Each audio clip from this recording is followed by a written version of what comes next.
ಮನುಷ್ಯರ ಮನಸ್ಸಲ್ಲಿ ಪ್ರೀತಿ ಬಗ್ಗೆ ಕಾನ್ಸೆಪ್ಟ್ ಚೇಂಜ್ ಆಗ್ತಾ ಇದೆ. ಪ್ರೀತಿ ಅನ್ನೋದು ಕೆಲವರು ಏನ್ ಮಾಡ್ತಾರೆ, ಜಸ್ಟ್ ಈ ಒಂದು ಥ್ರಿಲ್ಲಿಂಗ್ ಅನ್ನೋ ರೀತಿಲಿ ಹೋಗುವಾಗ ಅದು ಇನ್ನೂ ಬೇಕು ಬೇಕು ಬೇಕು ಅನ್ಸುತ್ತೆ. ಒಂದು ಲವ್ ನ ಬಿಟ್ರೆ ಇನ್ನೊಂದು ನನ್ನ ಪ್ರೀತಿ ಹೊರಟೋಯ್ತು ಅಂತ ಹೇಳಿ ಸತ್ ಹೋಗುವಂತ ಪ್ರೇಮಿಗಳಿದ್ರು. ಲವ್ ಮಾಡ್ತಾ ಇದ್ರೆ ನೀನ್ ಅವಳ ಮೇಲೆ ಅವಳ ಪಾಸ್ಟ್ ಹಳೇದೇನಿದೆಯೋ ಅದ್ ಬಿಟ್ಬಿಡ್ಬೇಕು ಅಂತ. ಬದುಕೋದಾದ್ರೆ ನನಗೆ ಅವಳದ್ದು ಹಿಂದಿಂದ ನನಗೆ ಇಂಪಾರ್ಟೆಂಟ್. ನನ್ ಲವ್ ಚೇಂಜ್ ಆಗಿಲ್ಲ, ಲವ್ ಮಾಡೋ ಮನಸ್ಸುಗಳು ಚೇಂಜ್ ಆಗಿವೆ. 23ರಿಂದ 28ವರೆಗೂ ಆಗೋದೇನಂತ ಹೇಳ್ತೀವಿ, ಆಕ್ಸಿಟೋಸಿನ್ ಬಾಂಡಿಂಗ್ ಬರುತ್ತೆ. ಸೊ ಇವ್ರ ಜೊತೆ ಬದುಕಬಹುದು ಅಂತ. So crush is not love. ಅವ್ರ ಪಾಸ್ಟ್ ಬಗ್ಗೆ ಡೌಟ್ಸ್ ಅದು ಇದು ಬಂದು ಯು ಫೀಲ್ ಇನ್ಸೆಕ್ಯೂರ್, ಅದು ಲವ್ ಅಲ್ಲ. ನಮಸ್ಕಾರ, ನೀವು ನೋಡ್ತಿದ್ದೀರಾ ಒನ್ ಇಂಡಿಯಾ ಕನ್ನಡ. ನಾನು ಗೌತಮ್ ಹೆಗ್ಡೆ. ನಾವು ಒಂದ್ ಸ್ವಿಚ್ ಅನ್ನ ಆನ್ ಮಾಡಿದಾಗ ಯಾವುದೋ ಮೂಲೆಯ ಲೈಟ್ ಆನ್ ಆಗುತ್ತೆ. ಇದಕ್ಕೆ ಮುಖ್ಯ ಕಾರಣ ವೈರಿಂಗ್ ಆಗಿರುತ್ತೆ. ಅದೇ ರೀತಿ ನಮ್ಮ ಮನಸ್ಸಲ್ಲಿ ಯಾವುದೇ ರೀತಿಯ ಆಲೋಚನೆಗಳು ಬರುತ್ತೆ ಅಂತ ಆದ್ರೆ ಅದಕ್ಕೆ ಅದರ ಹಿಂದಿರುವಂತಹ ಕಾರಣ ಏನಪ್ಪಾ ಅಂತ ಹೇಳಿದ್ರೆ ನಮ್ಮ ಮೆದುಳಿನ ನರಗಳು. ಬನ್ನಿ, ಇವತ್ತು ನಮ್ ಜೊತೆ ರೂಪರಾವ್ ಮೇಡಮ್ ಇದ್ದಾರೆ. ಮನಸ್ಸಿನ ಹಲವಾರು ಸಮಸ್ಯೆಗಳಾಗಿರ್ಬೋದು, ಹಲವಾರು ವಿಚಾರಗಳ ಬಗ್ಗೆ ನನ್ನಲ್ಲಿ ಸಾಕಷ್ಟು ಪ್ರಶ್ನೆಗಳಿದೆ. ನಿಮ್ಮ ಹತ್ರ ನಾನು ಅದನ್ನ ಕೇಳ್ತಾ ಹೋಗ್ತೇನೆ, ಹಾಗೆ ನೀವು ನನಗೆ ಒಂದೊಂದಾಗಿ ಉತ್ತರವನ್ನ ಕೊಡ್ತಾ ಹೋಗಿ. ಇದು ನಮ್ಮ ಆಡಿಯನ್ಸ್ ಕೂಡ ಪ್ರಶ್ನೆಯನ್ನ ಬಂದಿರುತ್ತೆ, ಬಟ್ ಅದನ್ನ ಯಾರ ಜೊತೆ ಕೇಳೋದು, ಯಾರ ಜೊತೆ ಹಂಚಿಕೊಳ್ಳೋದು ಅನ್ನೋದು ಕೂಡ ಅವರಲ್ಲಿ ಒಂದು ಸಮಸ್ಯೆಗಳು ಅಡಗಿರಬಹುದು. ಬನ್ನಿ, ಇವತ್ತು ಈ ಒಂದು ಕಾರ್ಯಕ್ರಮದಲ್ಲಿ ಅದಕ್ಕೆ ಪೂರಕವಾದ ಉತ್ತರವನ್ನ ತಿಳಿತಾ ಹೋಗೋಣ. ಮತ್ತೊಮ್ಮೆ ನಿಮಗೆ ಕಾರ್ಯಕ್ರಮಕ್ಕೆ ಸ್ವಾಗತ. ಮೇಡಮ್, ಹೇಗಿದ್ದೀರಿ? ತುಂಬಾ ಚೆನ್ನಾಗಿದ್ದೀನಿ Gautam, thank you so much. Yes, ನನ್ನ ಮೊದಲ ಪ್ರಶ್ನೆ, ಹಳೆ ಕಾಲದ ಲವ್ಗೂ ಈಗಿನ ಲವ್ ಸ್ಟೋರಿಗೂ ಏನ್ ವ್ಯತ್ಯಾಸ ಇದೆ? ಓಕೆ, ಪ್ರೀತಿ ಅನ್ನೋದು ಸೇಮ್. ಆ ಸಮಯದಿಂದ ಈ ಸಮಯದವರೆಗೂ ಪ್ರೀತಿ ಅನ್ನೋದು ಸೇಮ್. ಮನುಷ್ಯರ ಮನಸ್ಸಲ್ಲಿ ಪ್ರೀತಿ ಬಗ್ಗೆ ಕಾನ್ಸೆಪ್ಟ್ ಚೇಂಜ್ ಆಗ್ತಾ ಇದೆ. ಅಬ್ವಿಯಸ್ಲಿ ನೀವು 70, 80, 50, 60 ನೋಡಿದ್ರೆ ಅಲ್ಲಿ ತುಂಬಾ ಕಮಿಟ್ಮೆಂಟ್. 1950, 1960 ಇವಾಗ್ಲೂ ಹತ್ರ ಬರ್ತಾ ಇರ್ತಾರೆ. ಎಷ್ಟು ಜನ ಕಮಿಟ್ಮೆಂಟ್ ಅನ್ನೋದು ತುಂಬಾ ಸ್ಟ್ರಾಂಗ್ ಆಗಿತ್ತು. ಇದನ್ನ ನಾವು ಅರ್ಥ ಮಾಡ್ಕೊಳ್ಬೇಕು. ಪ್ರೀತಿ ಅನ್ನೋದು ಸಹ ಒಂದು ಭಾವನೆ. ಅದು ಫಸ್ಟ್ ನಾವು ಅರ್ಥ ಮಾಡ್ಕೊ. ಈ ಭಾವನೆಗೆ ಯಾವ ರೀತಿ ಅಂತ ಹೇಳಿದ್ರೆ ಜಾಸ್ತಿ ಒಂದಷ್ಟು ಇನ್ನು ಏನಂದ್ರೆ ನಮ್ಗೆ ಆ ಪ್ರೀತಿ ಅನ್ನೋದು ಕೆಲವರು ಏನ್ ಮಾಡ್ತಾರೆ, ಜಸ್ಟ್ ಈ ಒಂದು ಥ್ರಿಲ್ಲಿಂಗ್ ಅನ್ನೋ ರೀತಿಲಿ ಹೋಗುವಾಗ ಅದು ಇನ್ನೂ ಬೇಕು ಬೇಕು ಬೇಕು ಅನ್ಸುತ್ತೆ. ಬಟ್ ಪ್ರೀತಿ ಅದೊಂದೇ ಅಲ್ಲ. ಪ್ರೀತಿ ನಾವು 3 ರೀತಿಲಿ ನಾವು ಡಿವೈಡ್ ಮಾಡ್ಕೊಳ್ತೀವಿ. ನಾವು ಅದನ್ನ ಅರ್ಥ ಮಾಡ್ಕೊಂಡ್ರೆ ಈಸಿ ಆಗುತ್ತೆ. ಮೊದಲನೇದು ಯಾವಾಗ್ಲೂ ಏನಾಗುತ್ತೆ, ಒಂದು ಆಕರ್ಷಣೆ. ಮೊದಲನೇದು ಒಂದು ಟ್ರಯಾಂಗಲ್ ಅಂತ ತಗೊಳ್ಳಿ, ಲವ್ ಟ್ರಯಾಂಗಲ್ ಅಂತಾನೆ ಕರಿತೀವಿ. ಮೊದಲನೇದು ಒಂದು ಆಕರ್ಷಣೆ, ಎರಡನೇದು ನಿಕಟತೆ, ಸಾಮೀಪ್ಯವಾಗಿರ್ಬೇಕು, ಹತ್ರದಲ್ಲಿರ್ಬೇಕು, ಮೂರನೇದು ಕಮಿಟ್ಮೆಂಟ್. ಈ 3 ಸೇರಿಸಿ ನಾವು ಲವ್ ನ ಕನ್ಸ್ಯೂಮೇಬಲ್ ಲವ್ ಅಂತ ಹೇಳಿ ಕರಿತೀವಿ. ಅಂದ್ರೆ ಪೂರ್ತಿ ಪ್ರೀತಿ ಅಂದ್ರೆ ಎಲ್ಲರೂ ಅಂದ್ರೆ ಒಂದು ಒಂದು ಬೊಗಸೆನಲ್ಲಿ ಕೊಡುವಂತಹ ಪ್ರೀತಿ ಪ್ರತಿಯೊಬ್ಬರಿಗೂ. ನಾವ್ ಇವಾಗ ಕೇಳ್ತೀವಿ, ಅವಾಗೆಲ್ಲ ತುಂಬಾ ಕಮಿಟ್ಮೆಂಟ್ ಇತ್ತಪ್ಪ, ಅವಾಗೆಲ್ಲ ಒಂದ್ಸಲ ಪ್ರೀತಿ, ಎರಡನೇ ಒಂದು ಲವ್ ನ ಬಿಟ್ರೆ ಇನ್ನೊಂದು ನನ್ನ ಪ್ರೀತಿ ಹೊರಟೋಯ್ತು ಅಂತ ಹೇಳಿ ಸತ್ ಹೋಗುವಂತ ಪ್ರೇಮಿಗಳಿದ್ರು. ಬಟ್ ಇವಾಗ ಆ ರೀತಿ ಆಗ್ತಾ ಇಲ್ಲ. ಯಾಕೆ ಅಂತ ನೋಡಿದ್ರೆ ಬೇಕಾದಷ್ಟು ಅಂಶಗಳಿವೆ. ಅದ್ರಲ್ಲಿ ಮೊದಲನೇದು ಚಾಯ್ಸಸ್. ಈಗ ಸಿಕ್ಕಿರುವಂತ, ಅವಾಗ ಒಂದು ಹುಡುಗಿಗೆ ಅಥವಾ ಒಂದು ಹುಡುಗನಿಗೆ ಒಂದು ಲೆಟರ್ ಕೊಡ್ಬೇಕು ಅಂತ ಹೇಳಿದ್ರೆ ತುಂಬಾ ಕಷ್ಟ ಇತ್ತು. ಆ ಲೆಟರ್ ಕೊಡಕ್ಕೆ ಎಷ್ಟೋ ದಿನ ನಾವು ಅಮೆರಿಕ ತರ ಸಿನಿಮಾ ನೋಡಿದ್ರೆ ಪಾಪ ಅವ್ರ ಕೊನೆವರೆಗೂ ಹೇಳಲೇ ಇಲ್ಲ ಅವ್ರು. ಈ ತರ ಹಾಗಿದ್ದ ಇವಾಗ ಏನಂತ ಹೇಳಿದ್ರೆ ಒಂದು ಮೊಬೈಲ್ ಅಲ್ಲಿ ಒಂದು ಮೆಸೇಜ್ ಹಾಕಿದ್ರೆ ಸಾಕು. ಸೊ ಅವಾಗ ಏನಾಗುತ್ತೆ, ನಮ್ಮ ಆ ಒಂದು ಕಾಯುವಿಕೆ ಅನ್ನೋದು ಕಡಿಮೆ ಆಗೋಯ್ತು. ಎಲ್ಲಿ ನೀವು ಕಷ್ಟಪಟ್ಟು ಯಾವ್ದನ್ನ ತಗೊಂಡಿಲ್ವೋ ಅದ್ರ ಬಗ್ಗೆ ನಿಮಗೆ ಅಷ್ಟು ಇಂಟ್ರೆಸ್ಟ್ ಇರೋದಿಲ್ಲ. ಅದು ಪ್ರೀತಿ ಆಗಿರ್ಬೋದು ಅಥವಾ ವಸ್ತು ಆಗಿರ್ಬೋದು, ಏನೇ ಆಗ್ಲಿ. ಇಲ್ಲೂ ಹಾಗೆ ಆಗ್ತಿರೋದು. ಈ ಒಂದು ಯುಗದಲ್ಲಿ ಅಥವಾ ಇವಾಗ ಈ ಬದಲಾಗ್ತಿರೋದ್ರಲ್ಲಿ ಆ ನೈಜ ಪ್ರೀತಿ. ನಾನು ಮೊನ್ನೆ ತಾನೇ ಒಬ್ಬ ಟೀನೇಜರ್ಸ್ ಇವಾಗ ತುಂಬಾ ಜನ ಲವ್ಗೆ ಬೀಳ್ತಾ ಇದಾರೆ. ಅವ್ರನ್ನ ಕೇಳ್ತಾ ಇದ್ದೆ, ನೀನ್ ಲವ್ ಮಾಡ್ತಾ ಇದೀಯಾ ಅಂತ. ಮತ್ ಹೌದು, ನಾನು ಲವ್ ಮಾಡ್ತಾ ಇದ್ದೀನಿ ಹುಡುಗಿನ. ನೀನ್ ಲವ್ ಮಾಡ್ತಾ ಇದ್ರೆ ನೀನ್ ಅವಳ ಮೇಲೆ ಅವಳ ಪಾಸ್ಟ್ ಹಳೇದೇನಿದೆಯೋ ಅದ್ ಬಿಟ್ಬಿಡ್ಬೇಕು ಅಂತ. ಪ್ರೀತಿ ಮಾಡ್ತೀನಿ, ಆದ್ರೆ ಅವಳ ಜೊತೆನೆ ಬದುಕ್ತೀನಿ ಅನ್ನೋದು ಗೊತ್ತಿಲ್ಲ. ಬದುಕೋದಾದ್ರೆ ನನಗೆ ಅವಳದ್ದು ಹಿಂದಿಂದ ನನಗೆ ಇಂಪಾರ್ಟೆಂಟ್. ದಿಸ್ ಈಸ್ ವಾಟ್ ಈ ಪ್ರತಿಯೊಬ್ರು ಪ್ರೀತಿಗೆ ಎಂಟರ್ ಆಗುವಾಗ ಆ ಒಂದು ಕಲ್ಪನೆಯಲ್ಲಿ ಇಟ್ಕೋತಾರೆ. ಜೀವನ ಪೂರ್ತಿ ಇರ್ತೀನಾ ಇಲ್ವಾ ಗೊತ್ತಿಲ್ಲ, ಬಟ್ ಇರ್ತೀನಿ, ಪ್ರೀತಿ ಅಷ್ಟೇ. ಇವಾಗಿಂದ ಲವ್ ಡೆಫಿನೇಷನ್ ಪೂರ್ತಿ ಚೇಂಜ್ ಆಗಿದೆ. ಹಳೆ ಕಾಲದಲ್ಲಿ ಹಾಗಾಗ್ತಾ ಇರ್ಲಿಲ್ಲ. ಯಾಕಂದ್ರೆ ಕಷ್ಟಪಟ್ಟು ಏನು ಬೇಲಿ ಹಾರಿ ಅಲ್ಲಿ ಇಲ್ಲಿ ಹೋಗಿ ಏನೇನೋ ಮಾಡಿ ಒಂದು ಪ್ರೀತಿ ಸಿಗ್ತಾ ಇತ್ತು. ಹಾಗಾಗಿ ಚಾಯ್ಸ್ ಆಮೇಲೆ ಚಾಯ್ಸ್ ಕಡಿಮೆ ಇತ್ತು. ಇವಾಗ ಚಾಯ್ಸ್ ಜಾಸ್ತಿ ಇದೆ. ಯಾಕಂದ್ರೆ ಇಲ್ಲಿರೋರು ಎಲ್ಲೋ ಬೇರೆ ಕಡೆ ಹೋಗಿ ಒಂದು ಮೆಸೇಜ್, ಐ ಮೀನ್ ಇದೇ ತಮಿಳ್ನಾಡಿಂದ ಕರ್ನಾಟಕಕ್ಕೆ, ಕರ್ನಾಟಕದಿಂದ ತೆಲುಗುಗೆ, ಆಂಧ್ರದಿಂದ ಯಾರನ್ನ ಬೇಕಾದ್ರೂ ಲವ್ ಮಾಡಬಹುದು. ಹಾಗಾಗಿ ಆಪ್ಷನ್ಸ್ ಜಾಸ್ತಿ ಇದೆ. ಮತ್ತೆ ಆ ಲವ್ ಕೊಡೋ ಒಂದು ಥ್ರಿಲ್ ಸಹ ಕಡಿಮೆ ಆಗ್ತಾ ಇದೆ. ಲವ್ ಕೊಡೋ ಥ್ರಿಲ್ ಅಲ್ಲಿ ಡಿಫ್ರೆಂಟ್ ಬರ್ತಾ ಇದೆ. ಹಾಗಾಗಿ ಡೆಫಿನೆಟ್ ಆಗಿ ತುಂಬಾ ಚೇಂಜಸ್ ಇದೆ. ಆದ್ರೂ ಕೆಲವೊಂದು ಮನ್ಸುಗಳಿವೆ ನಿಜವಾಗ್ಲೂ ಪ್ರೀತಿ ಮಾಡೋದು. ನಮ್ಮ ಹತ್ರ ಬರ್ತಾರಲ್ವಾ, ನಾವು ಜೊತೆಯಾಗೆ ಇರ್ಬೇಕು, ಆ ಒಂದು ಇದು ಇಟ್ಕೊಂಡ್ ಬರ್ತಾರೆ. ಅಲ್ಲಿ ನೋಡಿದ್ರೆ ಆ ಒಂದು ಪರಸ್ಪರ ಸಮರ್ಪಣೆ ಅನ್ನೋದಿರುತ್ತೆ. ಅಂದ್ರೆ ಲವ್ ಟ್ರಯಾಂಗಲ್ ಅಲ್ಲಿ 3 ಇರುತ್ತೆ. ಆಕರ್ಷಣೆ ಇರುತ್ತೆ, ಜೊತೆಲಿ ಇರ್ಬೇಕು ಅಂತ ಇರುತ್ತೆ, ಮತ್ತೆ ನಾನು ಲೈಫ್ ಲಾಂಗ್ ಇವನ್ ಜೊತೆ ಕಮಿಟ್ ಆಗಿರ್ಬೇಕು ಅಂತ. ಆ 3 ಇದ್ದವರು ಈಗ್ಲೂ ಇದೆ. ಹಾಗಾಗಿ ನನ್ ಲವ್ ಚೇಂಜ್ ಆಗಿಲ್ಲ, ಲವ್ ಮಾಡೋ ಮನಸ್ಸುಗಳು ಚೇಂಜ್ ಆಗಿವೆ ಅಂತ. ಈ ಲವ್ ಅನ್ನುವಂಥದ್ದು ಕಾಲೇಜ್ ಸಮಯದಲ್ಲಿ ಹೆಚ್ಚಾಗತ್ತೆ. ಅದು ಪೂರ್ತಿ ಪ್ರಮಾಣದ ಲವ್ ಆಗಿರುತ್ತಾ, ಅಥವಾ ಅದು ಕ್ಲೀನ್ ಆಗಿರುವ ಲವ್ ಅಂತ ಅವ್ರು ಅರ್ಥ ಮಾಡ್ಕೊಳ್ಳೋದು ಹೇಗೆ? ಆಕ್ಚುಲಿ ಪ್ರೀತಿ ಹುಟ್ಟೋದು ಸಾಮಾನ್ಯವಾಗಿ ಆಕರ್ಷಣೆಯಿಂದ ಆಯ್ತಾ. ಈಗ ಒಂದು ವಯೋಮಾನದ್ದು ಒಂದು ಸಣ್ಣ ಇದಾಗಿ ಹೇಳ್ತೀನಿ, 15ರಿಂದ 23 ವರ್ಷದ ತನಕ, ಅಂದ್ರೆ 22-23 ವರ್ಷದ ತನಕ ಏನ್ ಪ್ರೀತಿ ಆಗುತ್ತೋ ಅದು ಸಾಮಾನ್ಯವಾಗಿ ಆಕರ್ಷಣೆಯಿಂದ ಆಗ್ತಾ ಇರುತ್ತೆ. ಸೊ ಅದನ್ನೇನಂತ ಕರಿಬಹುದು, ಒಬ್ರು ನೋಡಿದ ತಕ್ಷಣ ಡೋಪಮೈನ್ ರಶ್ ಆಗುತ್ತೆ. ಆ ಟೈಮಲ್ಲಿ ಓಕೆ ನಾನು ಇವಳ ಜೊತೆ ಇವನ್ನ ಲವ್ ಮಾಡ್ಬೇಕು ಅಂತ. ಸೊ ಅದು ಆಕರ್ಷಣೆಯಿಂದ ಆಗತ್ತೆ ಸಾಮಾನ್ಯವಾಗಿ. 23ರಿಂದ 28ವರೆಗೂ ಆಗೋದೇನಂತ ಹೇಳ್ತೀವಿ, ಆಕ್ಸಿಟೋಸಿನ್ ಬಾಂಡಿಂಗ್ ಬರುತ್ತೆ. ಸೊ ಇವ್ರ ಜೊತೆ ಬದುಕಬಹುದು ಅಂತ. ಆ ಮೆಚ್ಯೂರ್ಡ್ ಲವ್ ಅನ್ನೋದು ಏನಿದ್ರು 28ರಿಂದ 35 ವರ್ಷದಲ್ಲಿ ಆಗೋದು.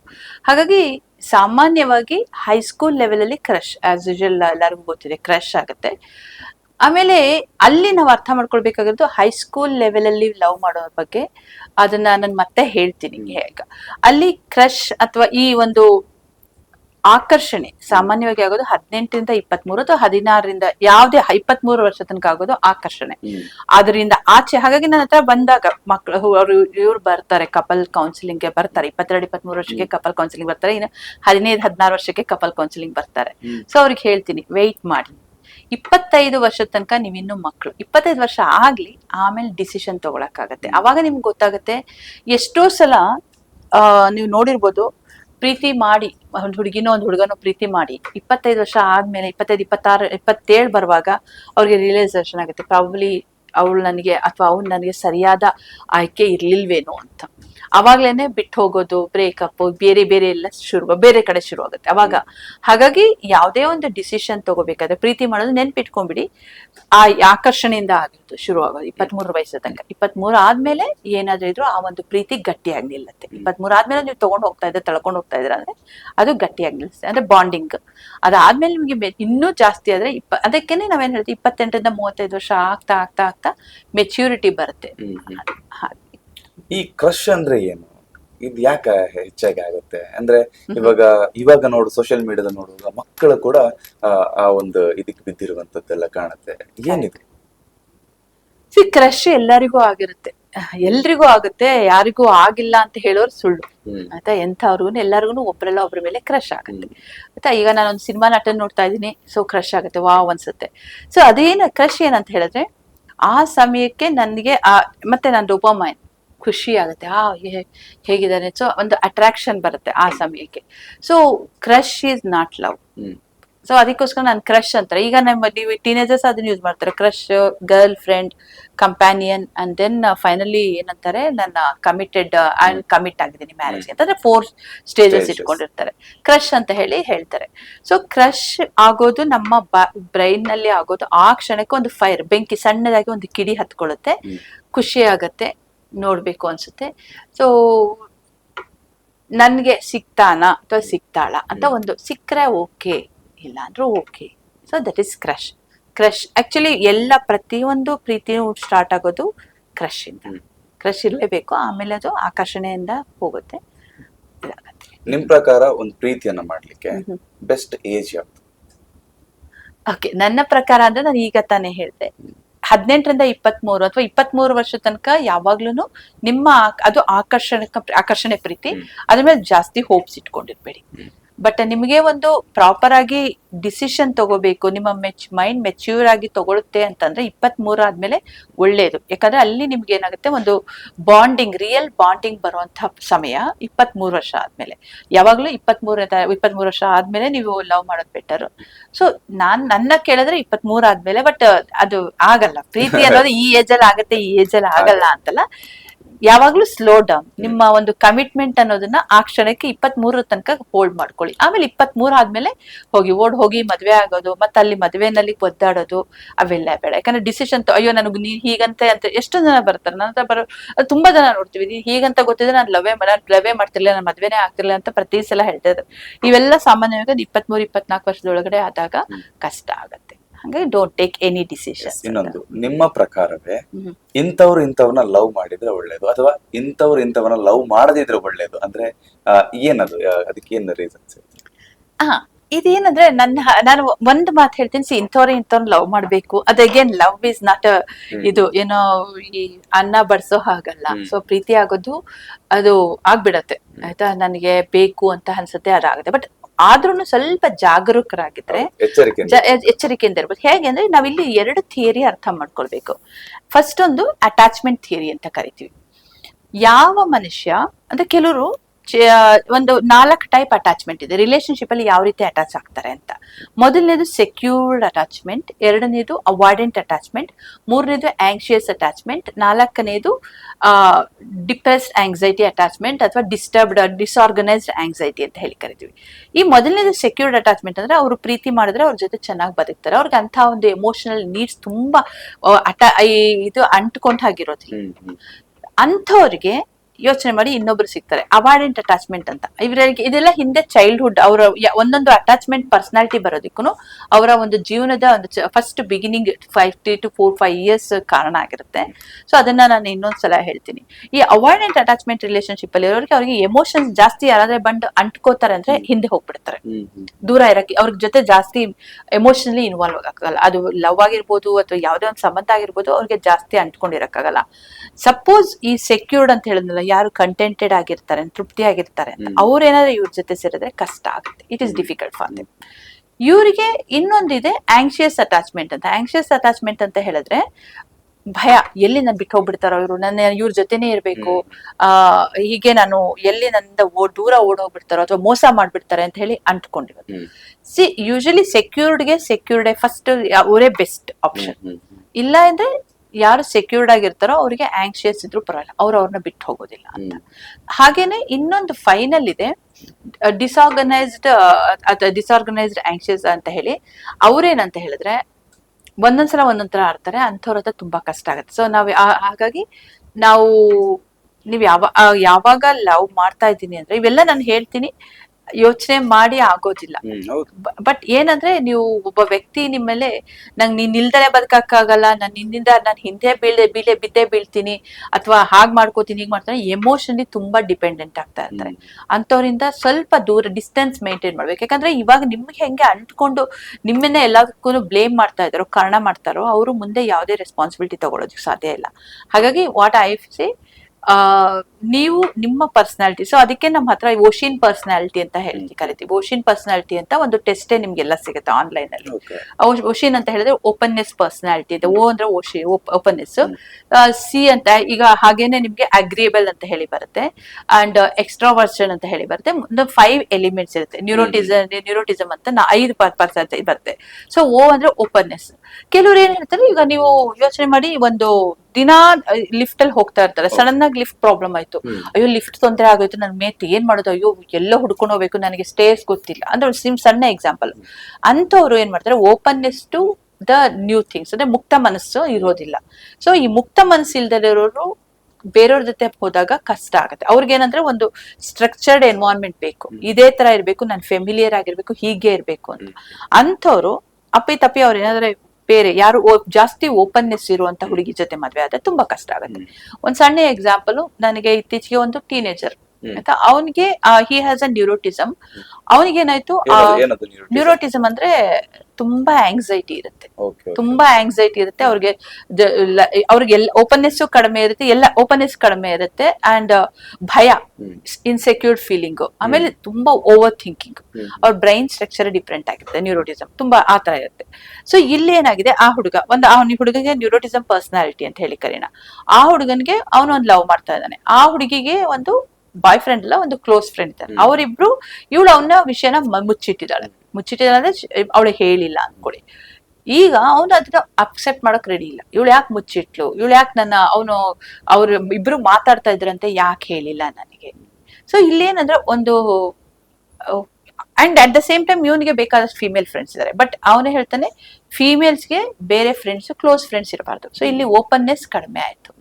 ಸೊ ಇಂಥ ಟೈಮಲ್ಲಿ ತುಂಬಾ ಜನ ಹುಡುಗಿರು ಇಲ್ಲೇ ಮಿಸ್ಟೇಕ್ ಮಾಡ್ಕೊಳ್ಳೋದು. ಅವ್ರು ಏನ್ ಅನ್ಕೋತಾರೆ, ಇದನ್ನ ನನ್ ಬಗ್ಗೆ ತುಂಬಾ ಪೊಸೆಸಿವ್ನೆಸ್ ಇದೆ, ತುಂಬಾ ಓವರ್ ಕೇರ್ ಇದೆ ಅಂತ. ಇಲ್ಲ, ಇಂಥ ಟೈಮಲ್ಲಿ ಸಿಕ್ಕಾಕೊಂಡ್ರೆ ಇದಾಗ್ಬಿಡ್ತಾರೆ, ಅಂದ್ರೆ ತುಂಬಾ ಕಷ್ಟ ಪಡ್ತಾರೆ ಲೈಫಲ್ಲಿ.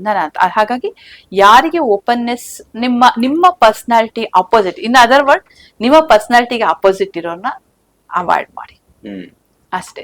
ಸಪೋಸ್ ನೀವು ತುಂಬಾ ಎಕ್ಸ್ಟ್ರಾವರ್ಷನ್ ಇದೆ, ಈಗ ಅದು ಹುಡುಗರಲ್ಲಿ ಆಗುತ್ತೆ. ತುಂಬಾ ಹುಡುಗರಲ್ಲಿ ತುಂಬಾ ಫ್ರೆಂಡ್ಸ್ ಅವರು ಇವರು ಅಂತ ಹೋಗ್ತಿರ್ತಾರೆ. ಹುಡುಗಿರಲ್ಲಿ ಜಾಸ್ತಿ ಮನೆ ಒಳಗಡೆ ಇರುವಂತದ್ದು ಇರ್ತೀವಿ ಅಂತ ಹೇಳಿದಾಗ ಅವಾಗ ಅವ್ರಿಗೆ ಅದ್ ಅಕ್ಸೆಪ್ಟ್ ಮಾಡ್ಕೊಳಕ್ ಆಗಲ್ಲ. ಓಕೆ, ಇವ್ನ್ ಮಾತ್ರ ಎಲ್ಲಾ ಕಡೆ ಫ್ರೆಂಡ್ಸ್ ಅವ್ರು ಇವ್ರು ಅಂತ ಹೋಗ್ತಾರೆ, ನನ್ಗೆ ಯಾರು ಇಲ್ಲ. ಸೊ ಅಂತದ್ದು ಎಕ್ಸ್ಟ್ರಾವರ್ಷನ್ ಅಂತ. ಹೈ ಎಕ್ಸ್ಟ್ರಾವರ್ಷನ್ ಇರೋರು ಲೋ ಎಕ್ಸ್ಟ್ರಾವರ್ಷನ್ ಮದ್ವೆ ಆದ್ರೆ ಕಷ್ಟ ಆಗತ್ತೆ. ಮದ್ವೆನ ಲವ್ ಮಾಡಿದ್ರೆ, ಅದು ಲವ್ ಮಾಡೋದು ಇನ್ನೂ ಜಾಸ್ತಿ ತಲೆನೋವುಗಳು ಆಯ್ತಾ. ಯಾಕಂದ್ರೆ ಅಲ್ಲಿ ಬಿಟ್ಟು ಹೋಗಕ್ಕೂ ಆಗಲ್ಲ, ಬಿಟ್ಟು ಹೋಗ್ಬೇಕಾ ಬೇಡವಾ ಅದೆಲ್ಲ ಇರುತ್ತೆ. ಹಾಗೇನೆ ಇನ್ನೊಂದೇನ್ ಬರುತ್ತೆ, ಕೆಲವ್ರು ತುಂಬಾ ಜಾಗರೂಕರಾಗಿರ್ತಾರೆ. ಅಂದ್ರೆ ಒಂದು ವಸ್ತು ತಗೊಂಡ್ರೆ ಇದು ಇಲ್ಲೇ ಇರ್ಬೇಕು, ಅಥವಾ ಯಾರೋ ಒಬ್ಬ ಸ್ವಲ್ಪ ಜಾಸ್ತಿ ಮಾತಾಡಿದ್ರೆ ಇವ್ನು ನಂಗೆ ಮೋಸ ಮಾಡ್ತಾನೆ, ಅಂದ್ರೆ ತುಂಬಾ ಓವರ್ ಸಸ್ಪಿಷಿಯಸ್, ಓವರ್ ಜಾಗರೂಕರಾಗಿರ್ತಾರೆ. ಇಂಥವ್ರು ಇರ್ತಾರೆ. ಕೆಲವ್ರು ಕೇರ್ಲೆಸ್ ಆಗಿರ್ತಾರೆ, ಲೈಫ್ ನ ಹಾಯಾಗಿ ತಗೊಂಡ್ ಹೋಗ್ತಿರ್ತಾರೆ.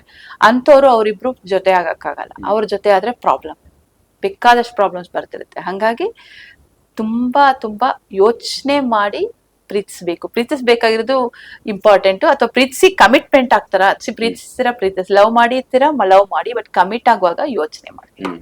ಇಲ್ಲಿ ನಾವು ಲವ್ ಆಗೋದು ಹೇಗೆ ಅಂತ ನಾವು ಅರ್ಥ ಮಾಡ್ಕೊಳ್ಬೇಕಾಗತ್ತೆ. ಪ್ಯೂರ್ ಲವ್ ಅನ್ನೋದಕ್ಕಿಂತ ನಾನು ಬಾಂಡಿಂಗ್ ಆಗೋದು ಅಂತ ನಾನು ಅವಾಗ್ಲೇ ಹೇಳಿದೆ. ಒಂದು ಲವ್ ಟ್ರಯಾಂಗಲ್ ಅಂತ ಹೇಳಿದೆ. ಅಂದ್ರೆ 3 ಇರುತ್ತೆ, ಕಂಪ್ಯಾಷನೇಟ್, ಲವ್, 3 ಇರುತ್ತೆ, ನಿಕಟತೆ, ಸಾಮೀಪ್ಯ. ಈ 3 ಆಗತ್ತಾ ಅಂತ ಅಂದ್ರೆ, ಒಬ್ಬ ವ್ಯಕ್ತಿ ಈಗ ನಿಜವಾಗ್ಲೂ ಲವ್ ಮಾಡ್ತಾ ಇದ್ದೀರಾ ಅಂತ ಹೇಳಿದ್ರೆ ಆ ವ್ಯಕ್ತಿಯ ತಪ್ಪು ಒಪ್ಪುಗಳನ್ನ ಕ್ಷಮಿಸ್ಬಿಟ್ಟು ನೀವು ಮುಂದೆ ಹೋಗ್ತೀರಾ, ಅದು ಇಂಪಾರ್ಟೆಂಟ್.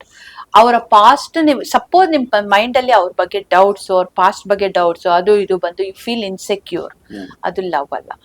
ಹಾಗಾಗಿ ಲವ್ಗೆ ಟೈಮ್ ಇಲ್ಲ, ಇಷ್ಟೇ ಟೈಮ್ ಆಗುತ್ತೆ, ಇಷ್ಟೇ ದಿನ ಇರ್ಬೇಕು ಅಂತ. ಬಟ್ ನಾ ಹೇಳಿದಾಗೆ 23 ವರ್ಷ ಆಗೋ ತನಕ ವೆಯ್ಟ್ ಮಾಡಿ, 23 ವರ್ಷ ಆದ್ಮೇಲೆ ಕಮಿಟ್ಮೆಂಟ್ ತಗೊಳ್ಳಿ. ಲವ್ ಮಾಡೋದಕ್ಕೆ ಅಗೇನ್ ಐ ಆಮ್ ಟೆಲ್ಲಿಂಗ್, ಇವಾಗ 14-15 ವರ್ಷದವ್ರು ಲವ್ ಮಾಡ್ತಾ ಇದಾರೆ, ಮುಂದೆ 13-14 ವರ್ಷದವರು ಆಗ್ಬೋದು, ಅಲ್ಲ 12-13 ಆಗ್ಬೋದು, 11-12 ಆಗ್ಬೋದು. ಸೊ ಏಜ್ಗೆ ತಪ್ಪಿದ್ರುನು ಆಗ್ತಾ ಇದೆ. ನಾನು ಯಾಕೆ ಒಂದು ಪ್ಯೂರ್ ಲವ್ ಇಷ್ಟು ಟೈಮ್ ತಗೊಳುತ್ತೆ, ಎಷ್ಟು ಟೈಮ್ ತಗೊಳ್ಬಹುದು ಕೇಳಿದೆ ಅಂತ ಹೇಳಿದ್ರೆ, ಇವಾಗೆಲ್ಲ ಟೀನೇಜ್ ಅಲ್ಲಿ ಜಸ್ಟ್ ಒಂದು 5-6 ಡೇಸ್ಗೆ ಐ ಆಮ್ ಕಮಿಟೆಡ್ ಅಂತ ಹೇಳ್ಬಿಡ್ತಾರೆ. ಸೊ ಇದೆಲ್ಲ ಅವ್ರಿಗೆ ಮುಂದೆ ಬಂದಾಗ ಇದು ತಪ್ಪು ಸರಿ ಅಂತ ಅವ್ರಿಗೆ ಗೊತ್ತಾಗುತ್ತೆ. ಅದೇ ಅಲ್ಲಿ ಏನ್ ಹೇಳ್ತೀನಿ, ಅದನ್ನೇ ನಾವು ಒಂದು ಲವ್ ಕೆಮಿಸ್ಟ್ರಿ ಅಂತ ಹೇಳಿ ಕರಿತೀವಿ, ಕೆಮಿಸ್ಟ್ರಿ ಬಿಟ್ವೀನ್ ಅಸ್ ಅಂತ ಹೇಳಿ. ಸೊ ಯಾವ ತರ ಹೋಗುತ್ತೆ ಅಂದ್ರೆ, ಫಸ್ಟ್ ನಾ ಹೇಳಿದಾಗ ಅಂದ್ರೆ ಡೋಪಮೈನ್ಸ್ ಕ್ರಿಯೇಟ್ ಆಗುತ್ತೆ. ಡೋಪಮೈನ್ ಜಾಸ್ತಿ ಆಗ್ಬೇಕು ಅಂದ್ರೆ ಅವ್ರ ಹಿಂದೆ ಬೀಳ್ತಾನೆ ಇರ್ತಾರೆ, ಲವ್ ಮಾಡ್ತಾ ಇರ್ತಾರೆ. ಬಟ್ ಯಾವಾಗ ಆ ಒಂದು ಎಕ್ಸೈಟ್ಮೆಂಟ್ ಅನ್ನೋದು ಕಡಿಮೆ ಆಗಿ ಆ ಒಂದು ಇಂಟ್ರೆಸ್ಟ್, ಆಸಕ್ತಿ ಮತ್ತೆ ಅವ್ರ ಜೊತೆ ಇರ್ಬೇಕು ಅಂದ್ರೆ, ಈಗ ಕೆಲವ್ರು ಇರ್ತಾರೆ, ಅವ್ರ ಅಪ್ಪ ಅಮ್ಮನ್ ನೆನ್ಸ್ಕೊಂಡ್ರೆ ಒಂದು ಹೃದಯ ತುಂಬಿ ಬರುತ್ತೆ ಅಂತಾರಲ್ಲ, ಅಂತಹ ಫೀಲಿಂಗು, ಅಂತಹ ಒಂದು ಹೃದಯ ತುಂಬಿ ಬರುವಂತ ಫೀಲಿಂಗು ನೀವು ಪ್ರೀತಿಸ್ತಿರೋರ್ ಮೇಲ್ ಬಂದಾಗ ಮಾತ್ರ ಲವ್ ಮೆಚ್ಯೂರ್ ಆಗಿದೆ ಅಂತ ಅರ್ಥ. ಸಾಮಾನ್ಯವಾಗಿ ಈ ಅಂಶ ಮರೆತು ಬಿಡ್ತಾರೆ. ಎಕ್ಸೈಟ್ಮೆಂಟ್ ಬೇಕು ಅಂತ ಹೋದಾಗ ಆ ಎಕ್ಸೈಟ್ಮೆಂಟ್ ಕಡಿಮೆ ಆದಾಗ ಲವ್ ಖಾಲಿ ಆಗುತ್ತೆ. ಎಕ್ಸೈಟ್ಮೆಂಟ್ ಇಂದ ನೆಕ್ಸ್ಟ್ ಲೆವೆಲ್ ಹೋಗ್ಬೇಕು. ಅದು ಖಾಲಿ ಆದಾಗ ಇವರ ಗಮನ ಬೇರೆ ಕಡೆ ಹೋಗುತ್ತೆ, ಆ ಎಕ್ಸೈಟ್ಮೆಂಟ್ ಇನ್ನೆಲ್ಲಿ ಸಿಗುತ್ತೆ ಅಂತ. ಅವಾಗ ಲವ್ ಬ್ರೇಕಪ್ ಆಗುತ್ತೆ. ಹಾಗಾಗಿ ನೀವು ಆ ಎಕ್ಸೈಟ್ಮೆಂಟ್ ಇಂದ ಮನಸ್ಸು ಶಾಂತ ಆಗತ್ತ. ಪ್ರೀತಿ ಕೆರಳಿಸಬಾರ್ದು, ಅರಳಿಸ್ಬೇಕು ಅನ್ನೋದು ಅದಕ್ಕೋಸ್ಕರ. ಸೊ ಅದು ಕೆರಳಿಸ್ತಾ ಇದ್ರೆ ಅದು ಇಟ್ ಈಸ್ ಡಿಫ್ರೆಂಟ್ ಆಗುತ್ತೆ. ಹಾಗಾಗಿ ಟೀನೇಜರ್ಸ್ ಅಲ್ಲಿ ಆ ಕೆರಳಿಸುತ್ತೆ ಅವ್ರಿಗೆ, ಅದನ್ನ ಅರ್ಥ ಮಾಡ್ಕೊಳ್ಬೇಕು. ಅದನ್ನ ಮಾಡಿದ್ರೆ ಗೊತ್ತಾಗುತ್ತೆ.